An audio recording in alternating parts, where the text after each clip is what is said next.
This is not the first incident where a vehicle has been turned into a murder machine. Our next guest has some ideas on how to prevent it from happening again.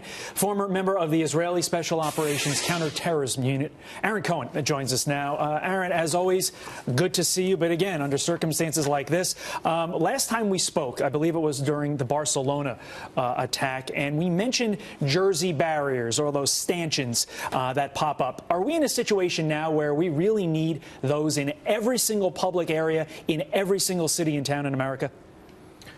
Well, I think if there would have been bollards or some type of vehicle-proof stanchions along that walkway, then a car couldn't have pulled up there and crashed into 8 people and killed them.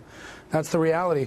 I want to talk a little bit just about the types of measures that we use in Israel and how Israel has looked at its security for counterterror. Terrorism had to become an obsession in Israel. And this isn't the first time we've seen a vehicular murder. We've seen, what is it, about a half a dozen of these over the summertime, like you said, when I was on discussing these. The fact is that de Blasio has to turn up the heat, and if he doesn't, he's failing the citizens in New York. And what I mean by that is you can expand the Israeli model by doing a couple different things. One, looking at all of the different places where soft targets fester, wherever there's large crowds of people, Central Park, wherever vehicles can access those large crowds of people, you just need to get some bollards in place. But Israel goes a step further. We obsess about our off-duty and plainclothes law enforcement. Here in the U.S., we're a little more step back for liability reasons because they're not in uniform. They don't want them to get shot by accident if they end up responding, even though they're armed.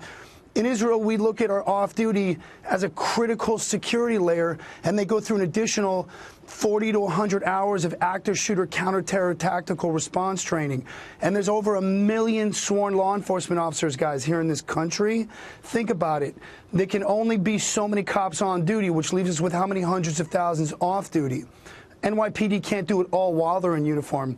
But 3, to no end to its own, we have deployed undercover counter-terror units, which the NYPD has begun doing, to be able to understand and crack the culture and the mindset. And the only way to really start to put the heat on terrorism is to bolster the defense. And the reason why intelligence gathering takes years to become experts in.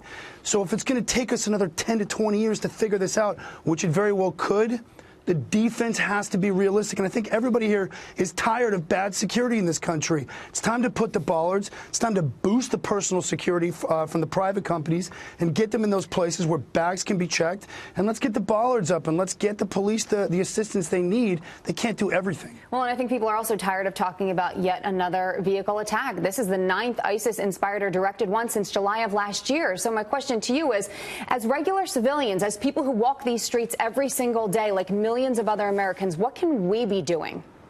Well, you're limited to what you can do with a terrorist. Let me tell you how you take down a terrorist. In my unit, we're trained to shoot at the center mass with a firearm. You shoot at the center mass because it's the biggest target, causes the terrorist to go down. We then run up and we fire around into the center of the nose, which hits the brainstem. It's not personal. We're not trying to kill him. We're just trying to keep his hands from moving so he can't detonate a bomb, drive a truck, fire an AK-47 that's fully automatic into a crowd of people.